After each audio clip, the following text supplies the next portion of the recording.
সুপ্রিয় দর্শক, আসসালামু আলাইকুম। এআর ফুডে আপনাদের সবাইকে স্বাগতম। আশা করি আপনারা সবাই অনেক অনেক ভালো আছেন। আজকে আমি আপনাদের তৈরি করে দেখাবো খুবই স্পেশাল একটা গাজরের রেসিপি। গাজর দিয়ে তো অনেকেই অনেক কিছু তৈরি করেন। আজকে আমি বানাবো গাজরের সেমাই।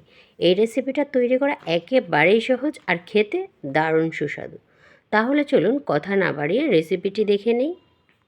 গাজরের সেমাই তৈরির জন্য এখানে আমি 8 থেকে 10টার মতো মাঝারি সাইজের গাজর নিয়ে নিয়েছি। আর এই গাজরগুলোকে আমি পরিষ্কার করে ধুয়ে কুচি কুচি করে কেটে নিয়েছি। এই কাজটা আমি বটি দিয়ে করে নিয়েছি, তবে আপনারা চাইলে এখানে গ্রেটার দিয়েও কুচি কুচি করে কেটে নিতে পারেন। তো এখন এই গাজরগুলোকে ভেজে নেব। সেজন্য চুলায় একটি প্যান বসিয়ে দিয়েছি। আর এখন এর মধ্যে দিয়ে দিচ্ছি 1 টেবিল চামচ পরিমাণ ঘি। আপনারা চাইলে এখানে ঘিয়ের পরিবর্তে বাটার অথবা তেলও ইউজ করতে পারেন।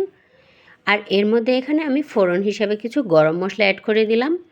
তো এগুলো একটু নেড়ে চেড়ে হালকা ফোড়ন তুলে নেব। আর এর মধ্যে থেকে যখন খুব সুন্দর একটা অ্যারোমা বেরিয়ে আসবে, তখন এর মধ্যে কুচি করে কেটে রাখা গাজরগুলো দিয়ে দেব।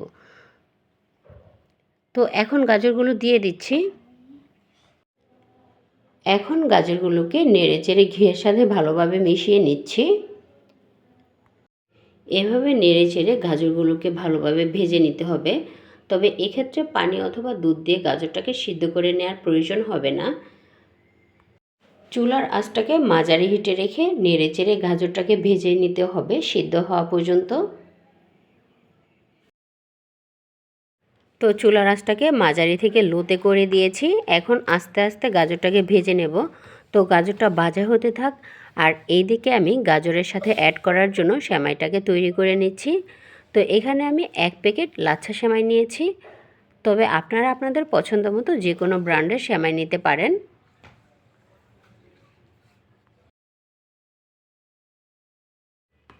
প্যাকেট থেকে এখন সেমাইটা একটা বাটির মধ্যে ঢেলে নিচ্ছি।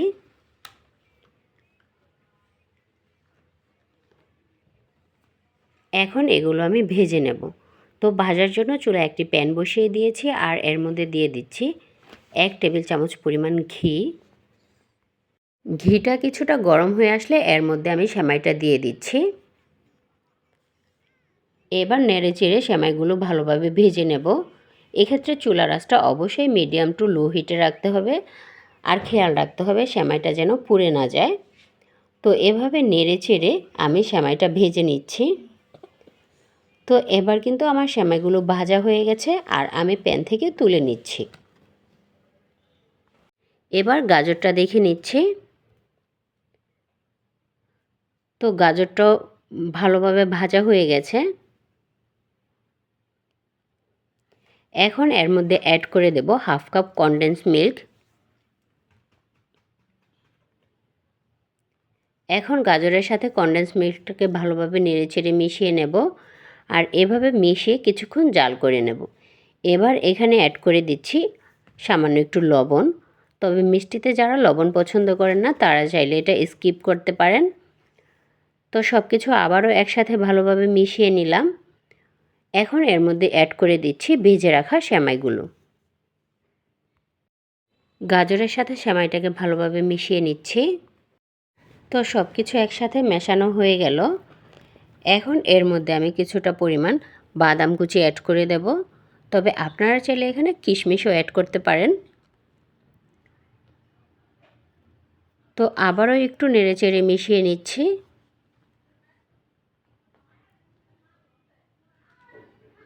তো এখন কিন্তু গাজরের সেমাই রেডি। এখন সার্ভ করার জন্য সেমাইটা একটা সার্ভিং প্লেটে তুলে নিচ্ছি। তো একেবারেই সহজভাবে এই রেসিপিটি আমি তৈরি করে নিলাম। আর একেবারেই অল্প উপকরণ দিয়ে এটা তৈরি করা। আশা করি আপনাদের ভালো লেগেছে। ভালো লাগলে অবশ্যই বাসায় ট্রাই করবেন। সেই সাথে আমাকে কমেন্ট করে জানাবেন। আর যারা এখনও আমার চ্যানেলটি সাবস্ক্রাইব করেননি তারা প্লিজ সাবস্ক্রাইব করে দিবেন। আজ এ পর্যন্তই। সবাই ভালো থাকবেন। আল্লাহ হাফেজ।